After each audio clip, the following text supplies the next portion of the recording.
대한민국의 조용기 목사님을 소개합니다. 오늘 이 시간에는 마태복음 9장 1절로 8절 말씀 가지고 용서라는 제목으로 여러분과 함께 은혜를 나누겠습니다.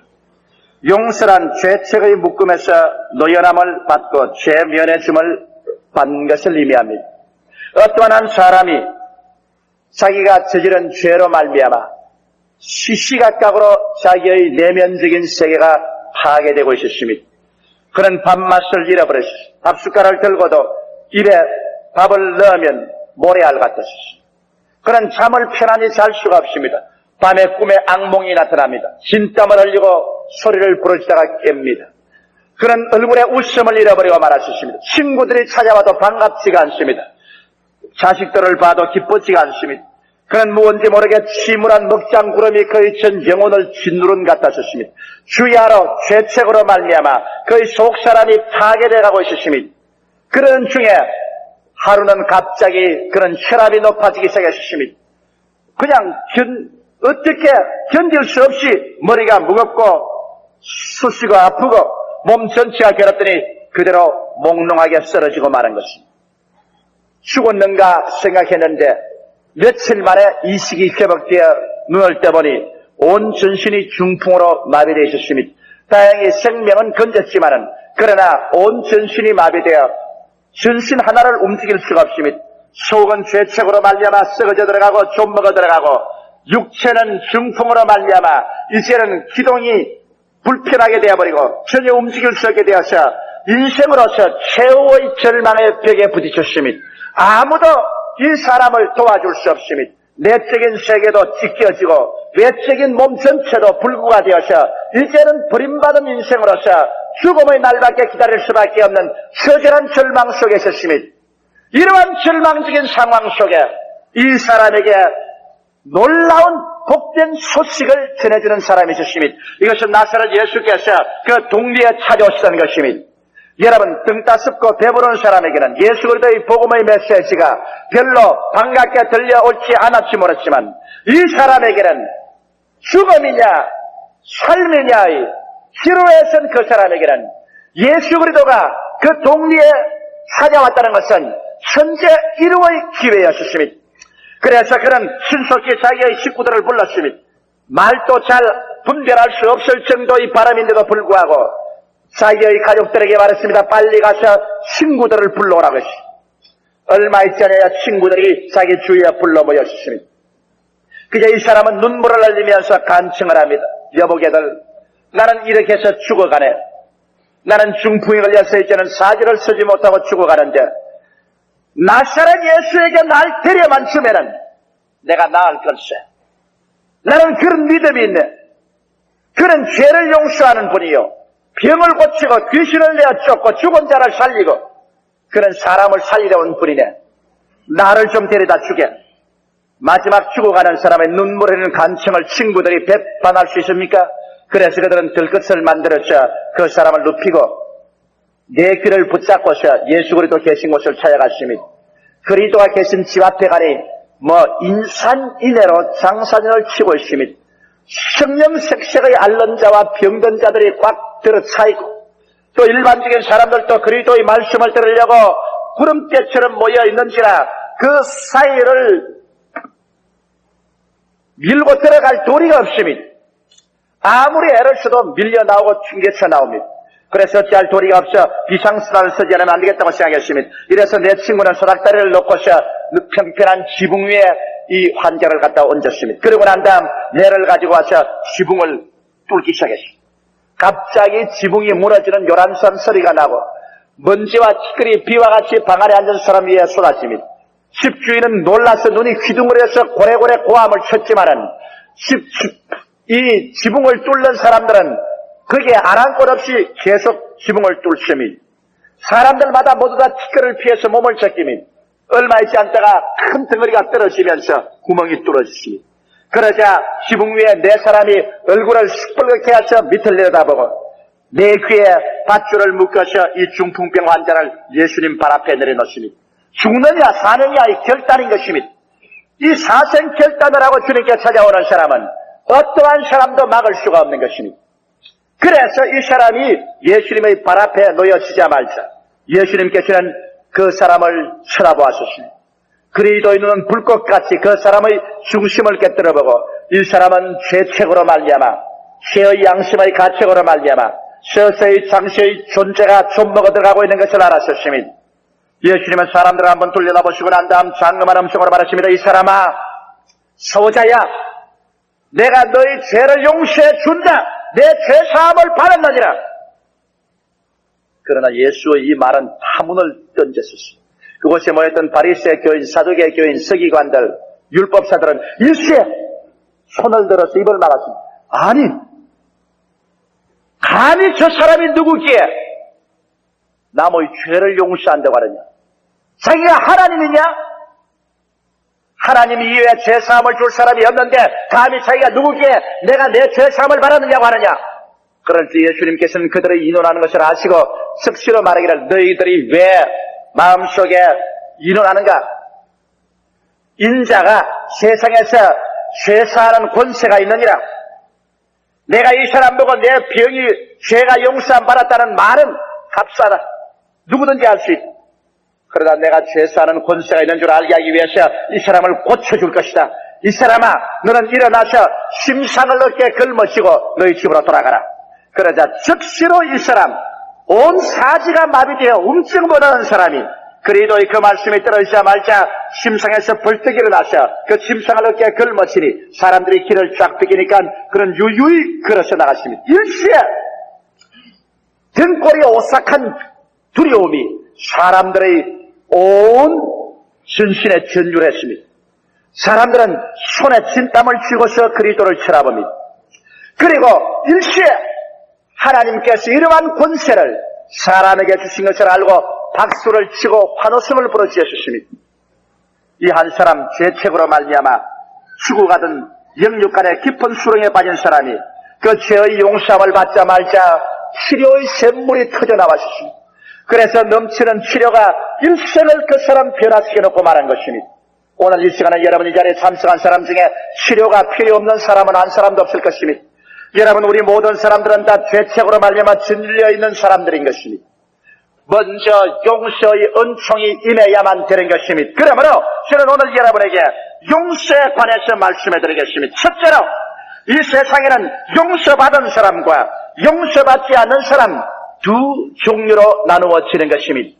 예수님께서 한 번은 성전뜰에서 이른 새벽에 복음을 전하고 있었습니다. 그리스도의 입에서 나오는 말씀이 얼마나 은혜롭고 능력이 있으신지 사람들마다 직장에 가다가 그만 예수의 말씀에 도취되어 오고 가는 길을 잊어버리고 점점 군중 수는 많아졌습니다. 그래서 성전뜰에 가득하게 그리스도의 말씀을 듣고 있습니다. 그러자 갑자기 저 바깥에서 요란스러운 사람들의 발걸음 소리가 나고 여자의 비명 울부짖는 소리가 들렸었습니다. 예수님의 말씀은 그쳤습니다. 사람들은 일제히 뒤를 돌아봤습니다. 여기에 바리새 교인, 사두개 교인, 율법사들이 그들이 손에 몽둥이를 들고 돌멩이를 들고 한 여자를 끌고 옵니다. 머리채를 휘어잡고서 그들은 발길로 차고 침을 뱉고 몽둥이로 치면서 끌고 옵니다. 여자는 온 전신이 상처투성이 피투성이가 되었습니다. 그들은 개처럼 끌고 와서 예수님 발 앞에 그 여자를 던졌습니다. 예수님 발 앞에 던지음을 말한 여자는 그리스도의 발 앞에 짐승처럼 뭉클이고 앉아서 얼굴을 들지 못하고 흐느껴 울고 있습니다. 사람들은 예수 그리스도를 보고 말하셨습니다. 선생이여, 이 여자는 가늠하다가 현장에서 잡혔습니다. 모세의 율법에는 이런 여자는 돌로 쳐서 죽이라고 했는데 당신은 무엇이라고 말합니까? 여러분, 이 사람들은 분명히 예수님을 시험하러 온 것입니다. 왜? 그들이 정말 현장에서 그 여자를 잡았다면 왜 남자는 잡아서 안 끌고 옵니까? 남자는 보내버리고 왜 억울한 여자만 끌고 옵니까? 또 만일 모세의 율법을 그들에게 착실하게 지킨다면 현장에서 돌로 쳐 죽이지 무엇 때문에 예수께로 끌고 왔습니다. 예수님은 그들이 그리스도를 시험하는 줄 알았었습니다. 그래서 예수님은 그 말을 듣자마자 허리를 굽혀서 손가락으로 글을 쓰기 시작했습니다. 예수님이 무엇을 썼다는 말은 성경에 기록하지 않았지만 우리가 능히 추측하고도 남음이 있습니다. 예수님은 10계명을 그 자리에 적고 그 다음에는 하나하나 그들이 지은 죄악을 주님께서 손가락으로 적기 시작했을 것입니다. 그들은 계속해서 말했습니다. 선생이여, 이 여자를 당신은 어찌하라고 말합니까? 예수께서 한참 만에 허리를 폈습니다. 그리고 그리스도는 불타는 눈으로 거기에 나이 많은 사람부터 젊은 사람까지의 얼굴을 꿰뚫어 보시고 난 다음에 무거운 입을 열어 장엄한 선포를 하십니다. 너희 중에 죄 없는 사람이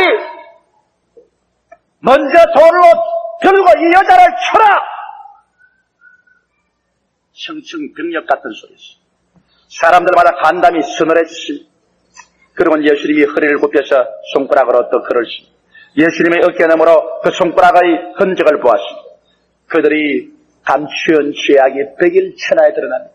저들의 간음한 죄, 음란한 죄, 방탕한 죄, 하나님을 속인 죄들이 낱낱이 드러납니다. 율법으로서 이 여자를 심판하려 오려고 한 사람들이 동일한 율법으로 자기들이 모두 다 심판받고 있습니다. 자기들이 돌로서 이 여자를 치려왔는데 오히려 자기들에게 돌이 날라올 것을 두려워하게 되었습니다. 그래서 예수님께서 보지 않은 사이에 나이 많은 사람부터 나이 적은 사람까지 모두 다 슬며시 몽둥이와 돌멩이를 놓아두고 뒷길로 도망을 쳐버리고 말한 것입니다. 왜 도망을 쳤습니까, 여러분?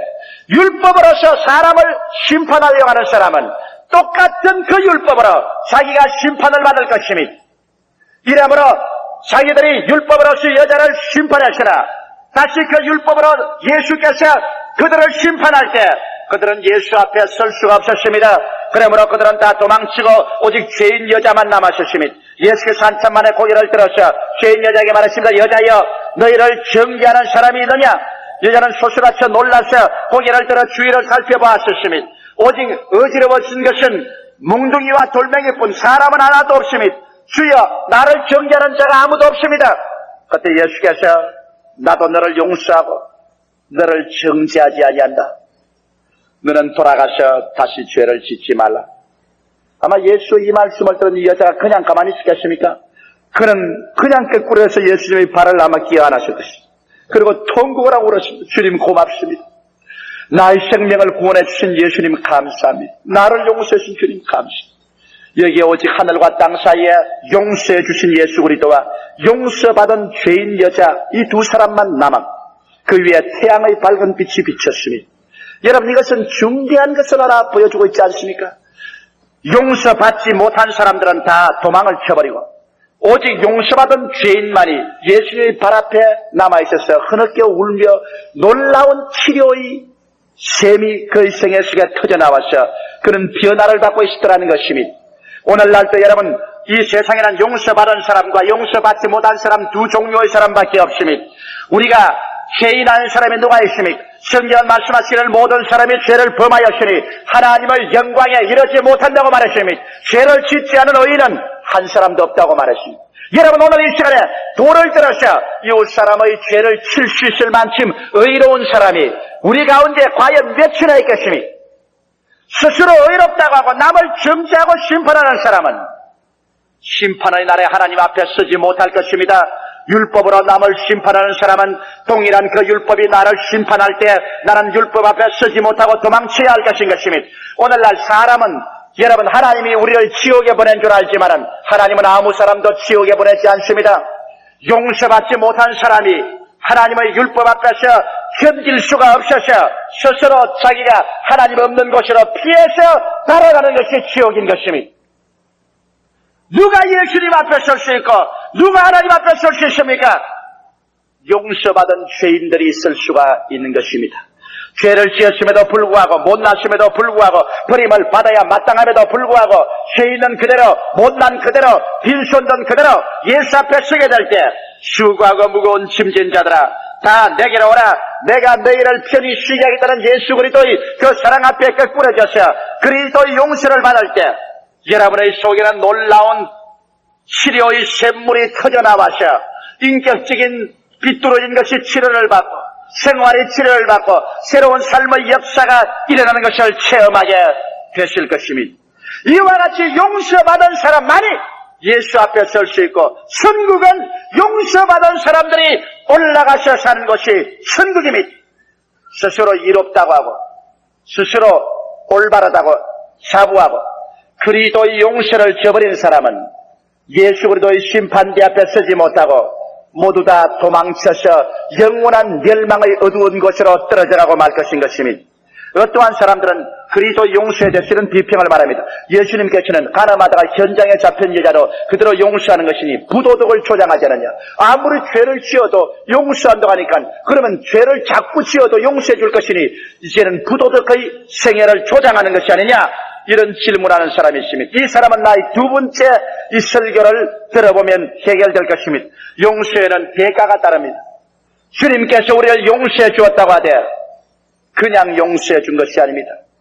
용서해 주고 난 다음에 그 다음 죄의 책임과 대가는 예수님이 대신 짊어진 것입니다. 여러분 골고다 산정을 볼까요?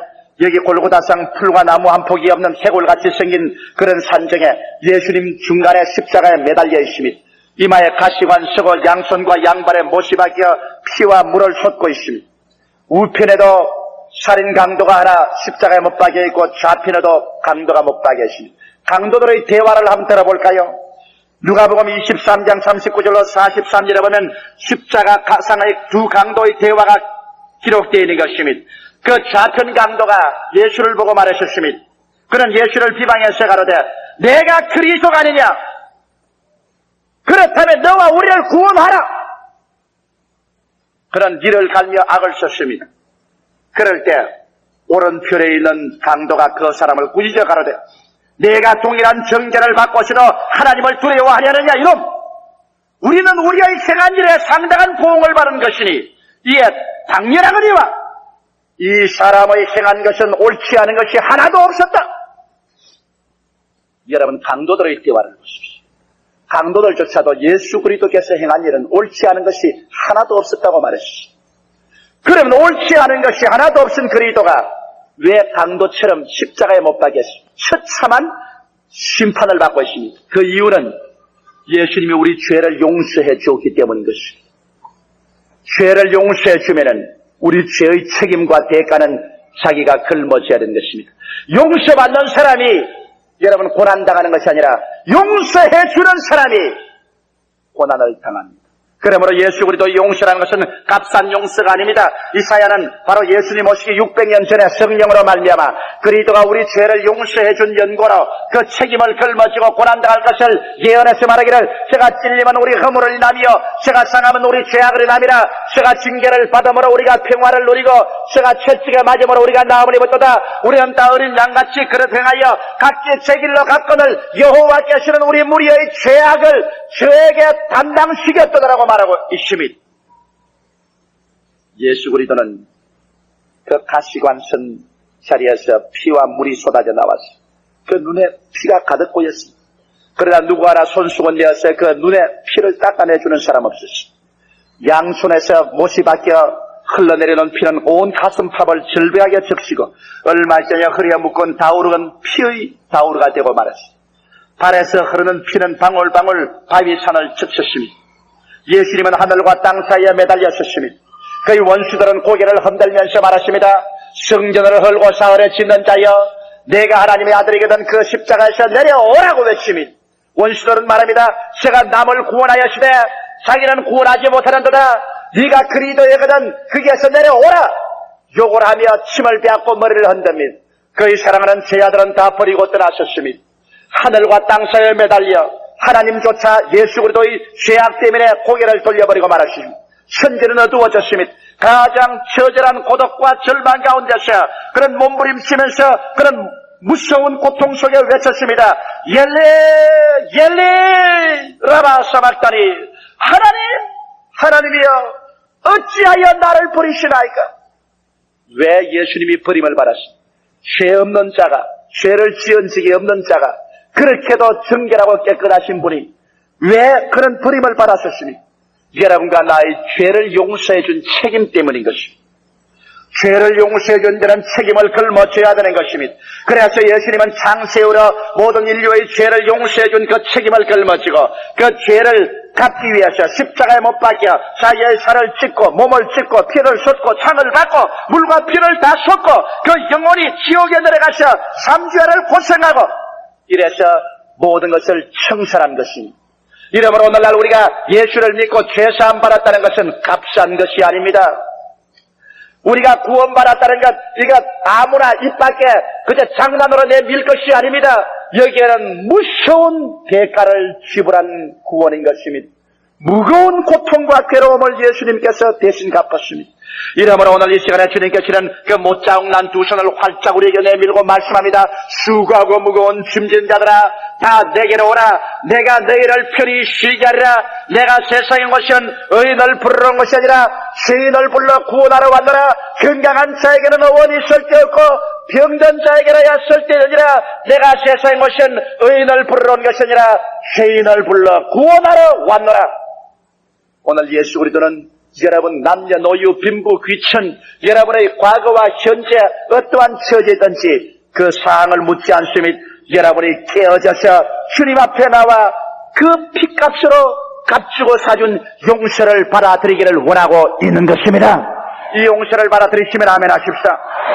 이 용서보다 귀한 것이 없습니다. 주님은 하늘과 땅보다 귀한 하나님 아들 예수님은 자기 생명을 저버려 우리의 용서의 대가를 지불했습니다. 이제 우리는 용서받을 수 있습니다. 그리스도 앞에 와서 우리는 죄를 고백하고 우리의 모든 과거가 다 청산되고 죄를 한 번도 안 지은 것처럼 될 수가 있고 우리는 새 사람이 되어 주님 앞에 설 수 있는 용서받을 수 있는 사람들이 된 것인 것입니다. 이 얼마나 놀라운 일인 것입니까? 오늘 이 세상에 구원이 있다면 예수 그리스도의 십자가의 도밖에는 없습니다. 사람이 스스로 의로운 행동으로 말미암아 하나님 앞에 설 수 있을 사람은 한 사람도 없습니다. 천하 인간에게 구원받을 만한 다른 이름을 주신 적이 없습니다. 나시아나 예수 그리스도 그 십자가의 보혈 그 아래 쉴 곳이 있습니다. 그 아래 용서가 있습니다. 그 아래 천국이 있습니다. 그 아래 치료가 있는 것입니다. 오늘 예수 그리스도의 십자가의 보혈 앞에 여러분 생애를 내던질 때 여러분의 속에 용서의 손길이 움직일 때 하나님의 치료하는 샘물은 터져나오는 것입니다. 여러분의 개인, 부부간, 가정, 생활 할 것 없이 치료는 용서를 통하여 넘쳐나오는 것입니다. 그러면 셋째로 우리 용서받은 삶의 자세를 한번 살펴볼까요? 우리는 예수 그리스도 앞에 나와서 우리의 그 많은 죄를 다 용서를 받고 칭찬을 받으셨으면 그 다음부터 우리는 어떠한 태도로 살아야 될 것인 것입니다. 마태복음 18장 21절로 35절에 보면 베드로가 예수께 나와서 물은 질문이 있습니다. 주여, 나의 형제가 내게 와서 범죄하면 내가 몇 번 용서를 해줘야 될 것입니까? 내가 7번만 용서하면 될 것입니까? 그럴 때 예수께서 고개를 들어 베드로를 물끄러미 바라보시고 난 다음에 고개를 설레설레 들었습니다. 아니야, 내가 내게 말하노니 형제가 내게 범죄하고 다시 와서 회개하거든 7번씩 1번이라도 용서해주라. 그리고 주님께서 이와 같은 이야기를 하셨습니다. 어떠한 한 왕이 자기 신하들을 불러서 회개를 하게 되는데 그 신하 중에 한 사람이 1만 달란트 빚을 줬습니다. 빚을 갚지 않고 있습니다. 그래서 그 신하를 잡아오라 꿇어앉혔습니다. 이 사람아, 네가 1만 달란트 빚을 지고 이 돈을 갚지 아니하니 웬일인가? 그러므로 너와 너의 처자와 가선을 다 팔아서 오늘 1만 달란트 빚을 청산하겠노라. 이 사람은 손이 빠르도록 빌었습니다. 왕이여, 말미를 주옵소서. 시간만 주시면 내가 기어코 이 돈을 마련해서 갚겠나이. 하도 가련해서 왕은 좋다. 너 1만 달란트를 다 청산해버린다. 탕감한다. 너는 안 갚아도 좋다. 나가라. 이 사람이 1만 달란트 빚을 다 탕감받고 난 다음에 얼씨구나 좋다 절씨구나 좋다 춤을 추면서 뛰어나갑니다. 마침 자기에게 빚진 100데나리온 빚진 사람 한 사람이 지나갑니다. 어이! 여보게! 여기 좀 오게. 빚진 죄인이라니 고개를 들지 못하고 움츠라며 여기 와. 멱살을 잡았어. 야 이놈아, 너 나에게 100데나리온 빚진 것 언제 갚겠나? 시간을 주십시오. 말린 잔소리 말아라. 나는 너와 너 처자와 모든 것을 팔아서라도 빚을 갚아야 되겠다. 그를 욱박지르고 끌고 와서 감옥에 가둬버렸어. 이를 보자 사람들이 괘씸하게 여겨서 왕에게 보고를 했어. 왕이여, 당신이 탕감해준 그 사람이 자기가 100데나리온 빚진 사람을 갖다가 빚 갚지 않는다고 휘어박아서 감옥에 쳐넣었어. 왕이 분노해서 그 사람 뭐라 하십니까? 그 사람이 왕 앞에 와서 섰을 때 왕이 말했습니다. 이 사람아, 너가 1만 달란트를 갚지 못하며 내가 불쌍히 여겨서 너와 너희 처자를 다 팔 것이로되 탕감하여 주었는데 너는 나가서 너에게 100데나리온 빚진 사람에게 자비와 긍휼을 베풀어야 마땅할 것인데 그를 붙잡아서 구문하고 감옥에 갇히자니 이 악하고 못난 놈아, 이보라, 이 사람을 잡아서 이 1만 달란트를 다 청산할 수 있도록 감옥에 가더라. 그 이야기를 하시고 예수께서 말씀하기를 너희들도 너희 이웃을 중심에서 용서해 주지 아니하면 이와 같이 되리라고 말하셨습니다. 용서받은 우리들은 이웃을 용서해 줘야 할 책임이 있습니다. 그러나 여러분, 용서는 해주는 사람이 그 대가를 걸머쳐야 됩니다. 나는 고르텐붐 여사의 책을 읽었습니다. 이번 여행 때 읽고 난 다음 마음에 큰 감격을 느끼, 그 책을 읽다가 여러 번 눈물을 흘렸었습니다. 고르텐붐 여사는 화란 출신입니다. 제2차 세계대전 당시 히틀러가 유대인 학살을 할 때 조그마한 시계 점포를 가지고 있는 그 가족은 유대인을 집에 숨겼다가 밀고자에게 밀고를 당해서 독일 경찰에다 체포되었습니다.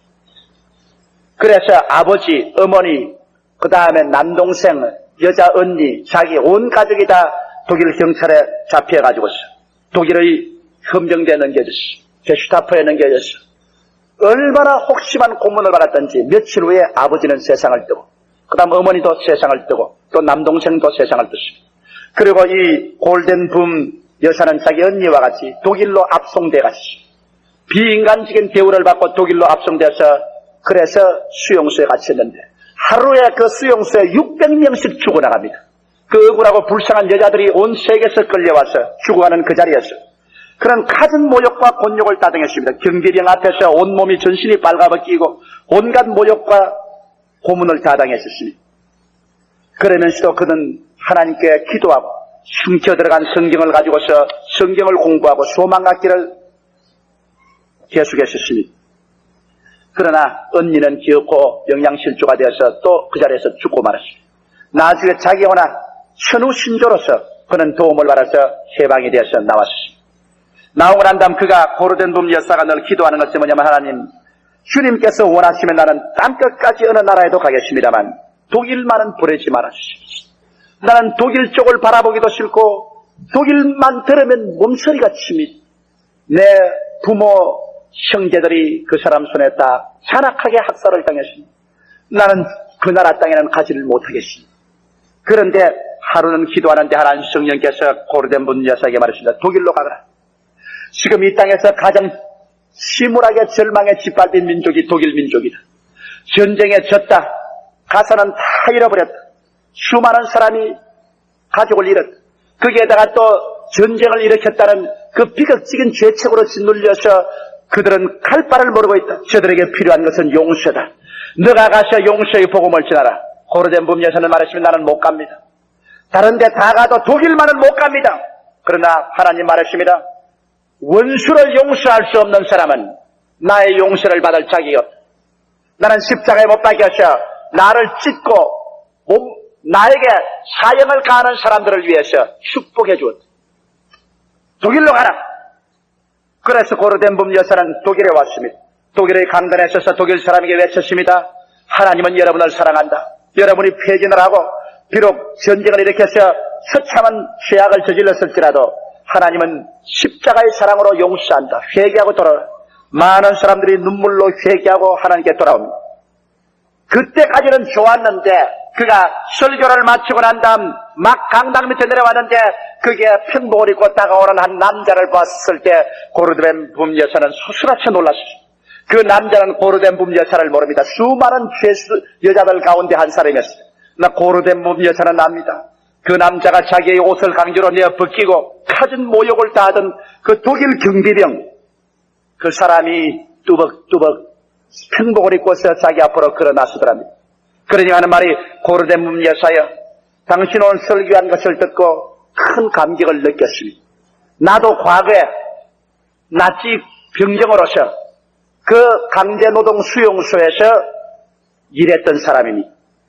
그러나 전후에 나는 교회를 나오게 되고 내 아픈 양심이 그리도의 피로 씻음을 받고 있습니다. 오늘 당신은 내 죄를 용서해 주겠지요. 그는 자기가 고르덴붐 여사 앞에 저지른 죄악을 모릅니다. 그러나 고르덴붐 여사는 그 사람한테 강제노동 수용소에서 당한 하던 수치와 곤욕을 기억합니다. 그가 손을 내밀었는데 고르덴붐 여사는 손을 내밀 수가 없더라는 것입니다. 그는 눈물이 비오듯이 앞서고 그 병사에게 죽어간 자기恩여의 영상이 앞을 지나가고 독일 사람에게 짓밟혀 죽은 아버지 어머니와 가족들이 다시 기억이 나고 그 강제노동 수용소에서 자기에게 못쓸 짓을 한 그 병사가 지금 앞에 서서 나를 용서해 주시지요 하고 손을 내밀었는데 그는 도저히 자기 손을 내놓을 수가 없더라는 것입니다. 하나님 다 용서해 주어도 나는 이 남자만은 용서할 수 없습니다. 나는 용서할 수가 없습니다. 그는 진땀이 흐르고 몸부림을 쳤습니다. 그럴 때 예수님께서 그 마음속에 말씀하십니다. 나에게 침을 베하고 나를 십자가에 못 박는 그 사람들을 내가 용서해 줘. 너는 이 사람이 회개에 나오는데 용서해 주지 않겠는가? 고르덴붐 여사는 주님께 부러졌다고 말했습니다. 주님 있어요. 나는 용서 못합니다. 인간의 힘으로 나는 손을 내밀 수 없지만 주님께서 나에게 힘을 주십시오. 주님의 사랑 아니고는 나는 이 사람을 용서할 수가 없습니다. 나는 용서하기에 너무나 증오가 꽉 들어차 있습니다. 용서한다는 것은 그렇게 힘이 듭니다. 그럴 때 예수께서 하신 말씀이 손만 내밀으라. 너 손 한 번만 내밀으라. 그래서 고르덴붐 여사가 있는 힘을 다해서 손을 내밀어 그 독일 옛날 병사의 손을 덥석 잡았다는 것입니다. 그러자 일시에 하늘문이 열리면서 하늘에서 한없는 주의 사랑, 주의 용서가 고르덴붐 여사의 가슴 속에 솟구쳐 올라오더니만 자기의 모든 원한과 미움이 일시에 다 사라지고 치료하는 샘물이 솟아올라와서 그 독일 사람을 향해서 증오의 눈물이 아니라 불쌍히 여기고 용서하는 눈물이 비오듯이 쏟아지라는 것입니다. 그리도의 사랑이 그를 강권해서 그는 두 손으로 그 독일 병사의 손을 잡고 말했습니다. 아무렴 용서하고 말고요. 나는 당신을 용서합니다. 당신이 과거에 저질렀던 그 처참한 죄악, 예수 그리스도의 사랑 때문에 나는 당신을 용서합니다. 그리고 눈물을 흘리면서 위에서 기도해주고 그 다음 그 예배당을 나오는데 그의 발걸음마다 하나님의 천사들의 노래소리가 들리는 것 같았다는 그러한 기사를 기록한 것을 읽었었습니다. 용서라는 것은 그렇게 쉽지 않습니다. 그러나 용서가 우리 입에서 발해질 때 치료하는 샘물이 터져나오는 것입니다. 우리가 예수 그리스도 앞에서 값없이 그 십자가의 보혈로 용서함을 받았은즉 우리 스스로 이제 또 우리의 원수를 용서할 수밖에 없습니다. 이것은 우리의義務요, 우리의 책임인 것입니다. 오늘 이 시간에 남편을 용서하지 못해서 몸부림치는 부인도 있을 것입니다. 부인을 용서하지 못해서 발부둥치는 남편도 있을 것입니다. 자식을 용서하지 못하고 부모를 용서하지 못하는 그런 사람들, 이웃을 용서하지 못하고 그럴 수가 있냐고 몸부림치는 사람도 있을 것입니다. 오늘 십자가 앞에서 예수 그리스도의 그 피 흘린 은총으로 말미암아 내가 용서를 받고 내가 하나님의 용납을 받았었으면 우리들은 우리의 이웃을 용서해 줄 책임과義務가 있습니다. 오늘 이 시간 여러분께서 나는 너를 용서하느라, 나는 예수 이름으로 너를 용서하느라 이 한마디 알할 때 여러분의 생애 속에 치료하는 셈이 터져나게 될 것인 것입니다.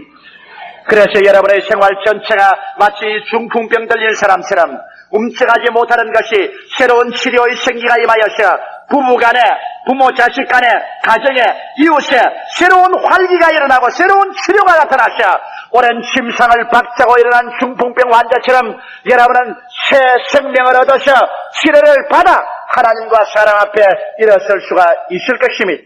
용서, 이것은 불완전한 인간이 사는 세계 동안에는 언제나 필요하고 또 용서해 줘야 될 것인 것입니다. 나는 고르덴붐 여사의 그 책의 마지막 부분에 하나 기억나는 것이 있습니다. 화란에서 전후에 수많은 사람들이 심장병, 폐병, 관절염, 신경통으로 불구자가 되었다는 것입니다. 왜냐하면 이 사람들은 독일 사람을 용서해 주지 못했기 때문에 항상 원한을 가지고 독일 사람을 욕하고 니를 갈고 늘 저주했기 때문에 그 저주가 결국 자기에게 무서운 병이 되어서 전후에 심신의 장애를 얻어서 불구화된 수많은 화난 사람이 있었다는 것입니다. 그러나 그 화난 사람 중에 용서해 줄 수 있었던 사람, 마음에 끄리낌 없이 죄를 용서해 주고 그리도의 피로 씻어줄 수 있었던 사람은 심신의 장애에서 다 고침을 받고 새 사람이 되어서 자기처럼 일어나서 활발하게 살아갈 수 있었다는 것입니다. 사랑하는 성도 여러분, 용서만이 영원한 치료를 가져옵니다. 용서가 없는 곳에는 치료함이 없습니다. 오늘 이 시간에 샘물과 같은 보혈은 임마누엘 피입니다. 그 샘의 죄를 주시면 다 용서받습니다. 예수님은 여러분과 나를 용서하기 위해서 또 용서했기 때문에 그 죄의 책임을 걸머지고 여기에 이 몸이 깨어지고 이 피를 흘려주십니다. 우리는 예수 그리스도 용서를 이 살을 먹고 피를 마심으로 우리 속에 받아들이니 예수님의 용서를 받아들이고 하나님의 품 안에 안길 때 우리도 우리 이웃을 한없이 용서해주고 치료의 샘물이 솟아오르도록 하게 되시기를 주님의 이름으로 부탁합니다. 할렐루야. 아멘. 목사님 감사합니다. 구독과 좋아요는 제작하는 데 힘이 됩니다. 감사합니다.